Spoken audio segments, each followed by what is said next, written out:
اور اگر اس کا جو ہے وہ کوئی ایسا معاملہ ہے جس جگہ پر وہ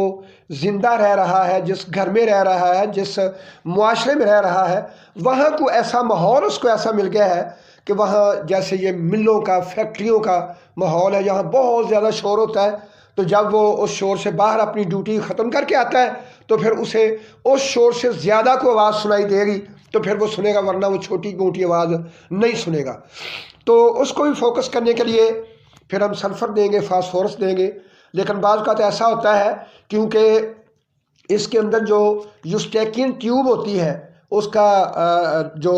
تعلق ہے وہ یہ حلق کے اندر آ کر جو 7 سوراخ آ کر ملتے ہیں، اس میں سے ایک سوراخ دونوں کانوں کی طرف سے ایک ایک آتا ہے، دونوں نتھنوں کا سوراخ ایک پیچھے جاتا ہے، اسی طرح سے ایک سانس کی نالی کا سوراخ ہوتا ہے، اور ایک جو ہے وہ کھانے کی نالی کا سوراخ ہوتا ہے، اور ایک منہ کا سوراخ اندر کو جاتا ہے گلے کی طرف۔ یہ گلا جو ہے تھروٹ ہے، 7 نالیوں کا ایک مرکز ہے جس میں کان کی 2 نالیاں آتی ہیں، تو جب گلا خراب ہو پھر بھی کان بند ہو جاتے ہیں، جب نزلہ بہت زیادہ ہو پھر بھی کان بند ہو جاتے ہیں، جب کوئی بھی مسئلہ سانس کا بنے، کھانسی ہے، بلغم آ رہی ہے، تب بھی کانوں کا مسئلہ بن جاتا ہے۔ تو یہ ساری چیزیں جو ہے نا ایک مرکز کے اندر ہے، لہذا ہمیں پتہ کرنا چاہیے کہ آخر کانوں کی قوت سماعت متاثر ہونے کا آخر مرکز کیا ہے، منبع کیا ہے، اس کی بنیاد کیا ہے۔